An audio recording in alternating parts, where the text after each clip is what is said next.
Welcome to Velocity Podcast. Today we have David Hills as our guest, and we are talking about Google Business Profiles, which is basically when you Google something, a company or whatever, on the right-hand side, an information box pops up, and we're going to talk about how to optimize that to build your brand. So thank you for coming. Thanks for inviting me. It's exciting for me. It's boring for a lot of people, but for many businesses, it's exciting when somebody goes, hey, I saw you on Google. I want to buy something. Exactly. I want to use your services. Google is the most important, I think, honestly, aspect of business at this point, because everything links to it. YouTube links to it. Social media props it up. Like, knowing that Google has your back if you're a solid on your SEO and all that, you are sitting pretty.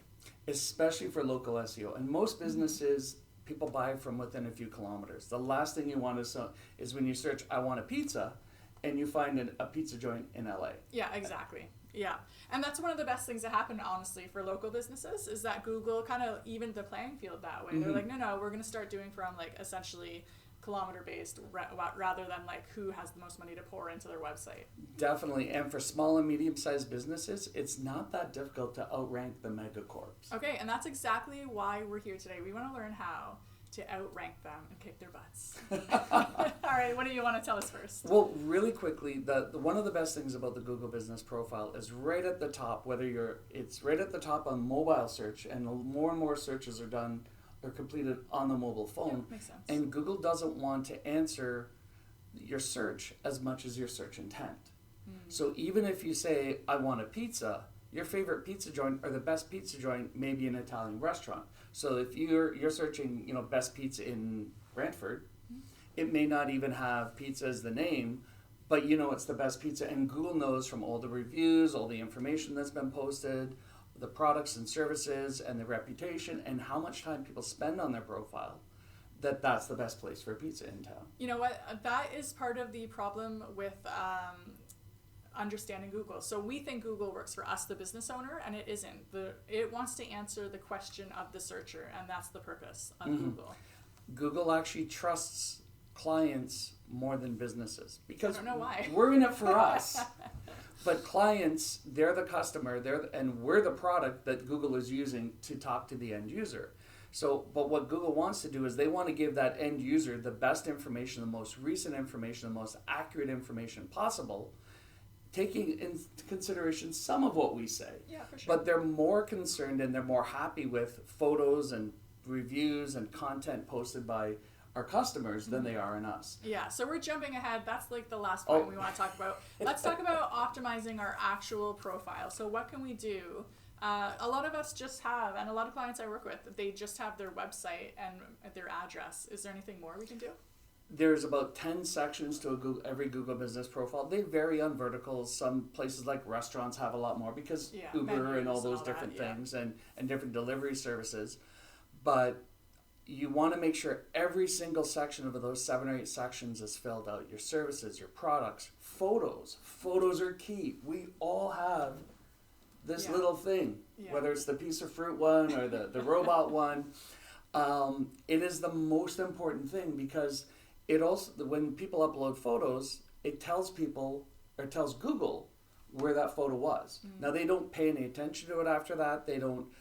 Some people say, you have to buy geotagging for all your photos. Google strips all that away. But they trust that the purchaser, if you're taking a picture of that pizza and it gets delivered, that it's the pizza from the place that you're posting it to. Yeah. So not to go any further with pizza places, but you want to make sure the entire profile is filled out. And one reason why is a profile can actually be 6 or 8 screens deep on a mobile phone. And the more time you're giving your customers, your potential customers, time to engage with their content, Google keeps track of all the clicks, all the microseconds that people are spending time in your profile, even as much, if not more so for local search than your website. Google actually doesn't want to send people to your website because they can't track as much what's happening. Google wants you to stay on Google, and they want to be able to give you that one answer without leaving Google. Yeah, a few years ago when they made that big, they made a huge change to like how it looks, and you can add your services and all that kind of information. I was like, they're replacing websites. And that's when I was like, I got to take this seriously because this huge shift means a lot on my side of things. The Google Business Profile for small and medium-sized locally focused businesses is the first page. Yeah. And for a lot of businesses, because there's a call to action right at the top, that's why you want to make sure that your phone number, your email, your website, and your address, even down to how you spell the address, is important. So if on your Google Business Profile you just say RD without the period, then everywhere else that you have your website, your address information on your website and on other social channels needs to be consistent. The one thing Google likes more than businesses and more than even money is consistency. Okay, I got that. Yeah, consistency, it's important across any platform. So fill out your entire profile. If you do that, you'll actually get more people coming to your profile. Okay, that's awesome. So yeah, because I see a lot of that inconsistency. I try and stay on top of it myself, where it's more the street or St. George. Sometimes that's where I live. It's SAINT, or sometimes it's just ST period. Sometimes it's just ST. Like, you never know, and all of these places have a different. So it affects it. It's important to take into consideration as well how Google spells it on Google Maps. If they spell it St. George, SAINT, then they're going to favor businesses that spell it the same way. Interesting. One of the challenges is, especially with a city like St. Catharines, so outside of Canada, some people actually spell out the whole word, St. Catharines. Yeah. Nobody in Ontario that I've ever seen spells out the Saint in St. Catharines. It's just ST period. But if you don't have that period, you're not in that location. All right, so that's as soon as you get on Google Profiles, you see like the pictures, you see the address information. What's next? You said photos? There's the call to action is visible right away. And then one of the things you see at the very top is a photo. Now, that may not be the photo that you choose to put up for your own profile, which is kind of scary. Sometimes one of your clients posts a photo that is clicked on more often and viewed more often, and that can actually replace your photo in some cases. In very rare cases, it can be an unfavorable photo, but that can be controlled somewhat by reporting things. Just like if there's somebody reports information that's incorrect, and really quick, this is why you want to be on your Google profile at least once every 2 weeks. Google will sometimes edit things for you without telling you. Yes, I have noticed that. They're like, we did you a favor. And they also ask people that have been to your business if the information is true. Yeah. So you want to make sure that all the information is true, which is why you want to check it. A good rule of thumb is twice a month you want to be on your profile. If it's a very active profile, once a week at the very minimum. Alrighty. Okay, so check it, make sure your address is consistent, then what? And as we mentioned, photos, businesses can add photos and even short videos. Not as long as what we're doing today with the blog, but you can add 25-second videos, and Google promotes those videos. They'll actually put that video as part of your profile, as part of the preview for your profile, if it's popular enough. Yeah. So you want to make sure that it's a good video, it's about square formatted, about under 25 seconds, and reduce the format down to about 700 by 700 DPI. Just make it small, the file size smaller for most people. Yeah. Once you do that, you'll likely be the only person on the whole list of your niche to have that video. And it does make a difference, because the longer you spend, your clients and potential clients spend looking at your profile, the more authority you're given. Yeah, exactly. Okay, so time spent equals authority given. All right, sweet. So videos, photos, and I see that some people have like a list of services and they break it down for price and... Yeah, services, you can add prices. Products, you can add prices in photos. Photos are more visible, products are more visible on mobile than desktop. There's different parts, because Google knows more than we do how that profile is viewed by clients. So they focus some different parts of the profile on desktop and some different parts of the profile on mobile.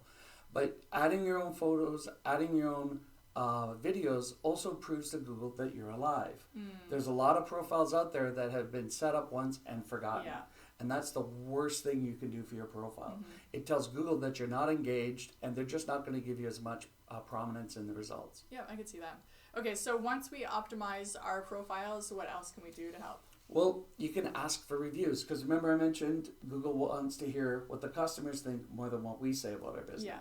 So the reviews, that is the juice for the profile. So if you have a horrible profile, you have 1,000 reviews saying you're the best at your business, Google's going to pay more attention to your reviews than they will to you. Now, it's always important, you want to say thank you. You know, when we grew up, our parents said, when we were given a treat. You got to say thank you. Yeah.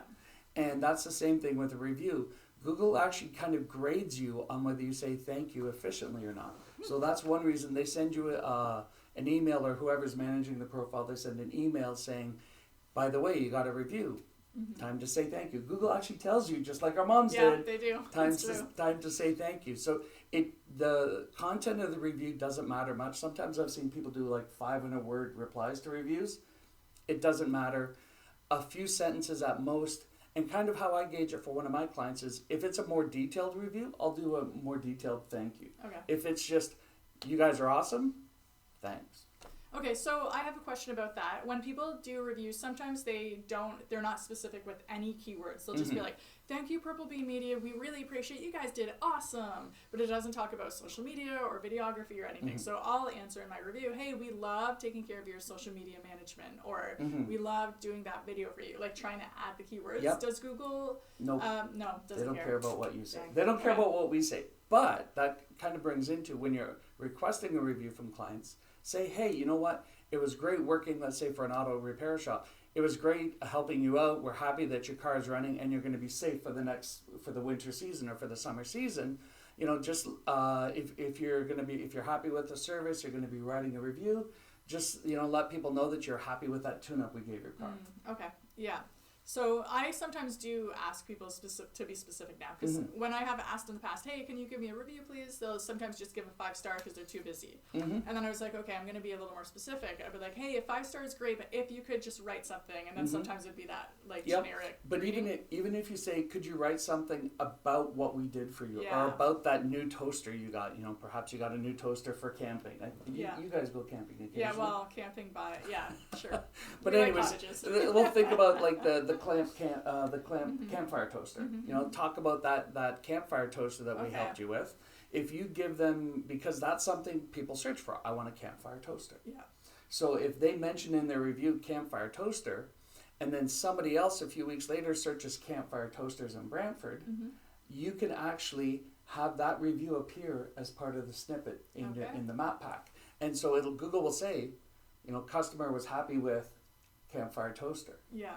So is there a way to get into map pack? Like, that to me is the goal. Like, as much as I want to be on spot one, I love when me or my clients are in the top 3. That makes me like so happy. The kind of morbid thing that sometimes SEO people have, because we get good things and bad things, but the best place to put a dead body is in 4th position. Oh, okay. I was going to say second page of Google. That's no, even the bottom or organic results now. Because especially for searches with local intent, 90% of the clicks goes to those top 3. Yeah. So Google measures review count, but old reviews don't matter as much. It's the review velocity. So how many reviews? So if you've got 500 reviews, your new competitor has 30 reviews, but they're getting 2 reviews every day, they're going to be treated as more of a current authority than you are. So a small company, a new company, could actually outrank an established company that has reviews going back 5 years if they haven't received a review in the last 6 months. Alrighty, okay. So quantity reviews, review velocity, the quality of the text of reviews. So a longer review. Generally, when people write bad reviews, they write, the rants. And it's more difficult to get those pushed down in search results because Google doesn't care if it's a good or bad review. They just care about more data. Okay. So if you get a few bad reviews, and answer the bad reviews, we'll mention that in a sec, but if you get a few bad reviews, you want to make sure that you're getting some positive reviews, and with the same length or close to the same length. And even most important, if it's a good friend that's working with you, you can say, could you even include in the first sentence? Because quite often Google only shows the first couple lines of a review and then clicking see more. If the first sentence is, they really suck, never go here, that's a bad thing. Yeah. Because that'll be the first thing that somebody sees. So you want to reach out to that person, see if you can rectify the situation, help them out, and edit the review, because reviews can be edited as well. The platinum review, I'll say this really quick before you finish off. The platinum review is a review with keywords and a photo, or up to 3. Some people even add a dozen photos. I don't know why. A couple photos. Let's say if you got your car serviced, the body shop fixed your car perfectly, you take a picture of it, you add it to the review, or even just a short video of how awesome your car looks. That is the absolute platinum. So a review with keywords positive intent and a couple photos or a video, if you got 10 of those a month, which is almost impossible. Yeah. Because it's hard enough to get a review, let alone a review with especially, well, products are a lot easier, or like the cleaning things. Like certain, certain profiles you go on, you're like, amazing. And I'm always like, oh, lucky duckies, they got the photos. With me, what are you going to do? Like say, like, take a picture of a phone? Like, just like, I'm here. She did it. So well, it's we really could do a selfie of the podcast. Yes, that's true. That's true. Okay, so when it comes to reviews, and you said 2 a day, will Google flag something if all of a sudden all my friends and family just give me a review in one day? What they're doing is, it's called filtering. So if all of a sudden, if you hadn't gotten a review in months, and then you got, let's say, 3 reviews a day for like 2 weeks, Google is going to go, just like you and I would. If all of a sudden we started getting like... 15 reviews in 2 weeks, we'd be going... We'd be doing this. But we'd also be going, okay, this is too good. There's got to be a catch. Yeah. So Google will flag them. If you do have a flagged review, you can actually if you're able to, contact the customer, get them to screenshot the review with the name they've left the review under, and you can submit it to the Google Business Profile support forum. Alrighty. So what's your strategy for businesses? Like if you're trying to build up the reviews... Because I have some people who are like, I'll email everybody on my list. I'm like, don't do that. No. We don't want to get flagged. So what's what's your suggestion? What would you say for your... What I would say is just start with a goal of, let's say, 2 reviews per week. Okay. And just, try and you're not going to get every single person. As you mentioned, even your best customers sometimes only give you that 5 stars because they're a busy business person as well. So have an initial goal of, let's say, 2 reviews a week. If you get 2 positive reviews a week for most businesses, you're going to be doing better than all of your competition. Yeah. If you have to ask 5 people to get 1 review, you're going to find out in your niche pretty quickly how many people give you a review versus how many you've asked. So try with an initial goal of 2 reviews a week. Once you start getting those, you're going to start getting more velocity, and the velocity you could increase to 3 reviews. But if you started getting 5 reviews a day that first week, Google is going to start filtering them. And it really becomes, is it worth it to try and get that extra review? Yeah. Because you and I already have enough to do, and most business owners already have enough to do. Do we have time to spend trying to get another pat on the back? Yeah, yep, exactly. All right, so here's the part where I drop the ball for myself. All the time. Updating my Google. I looked the other day when I knew you were coming on, and I was like, oh my gosh, before he comes on, I'm going to update it, which I did not. I think last time I did it might have been like October. Okay, so... your new prospective clients don't know if you're still in business. Yeah. That's kind of scary. That's very scary. You got a nice office here. Yeah. So another goal, along with asking for 2 reviews a week, is to update once a week. Okay. There's so much complexity in the services that you offer and the services I offer that it's easy to be so into it that, everyone knows that. Yeah. There's not a lot. Even just asking for 2 reviews a week, there's a post.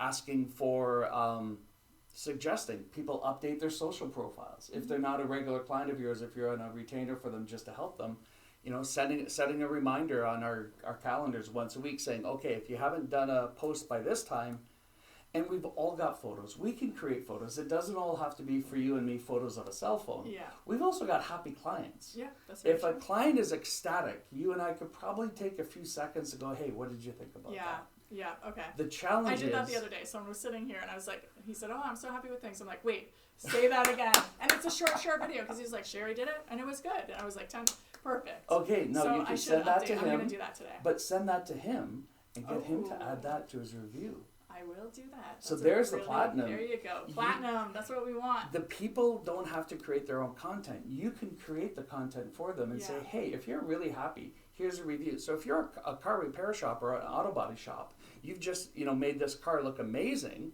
send the client a photo and say, here's a photo you can include with a review. If you make it easier for somebody to do something good for you, the more likely it is that they're going to do it. Yeah, I know. And that's why, for me, when I ask for reviews, I try and do it when they're happy. Just when it's new, when they're happy, when they're like, oh my gosh, I'm getting results. I'm like, oh yeah, by the way.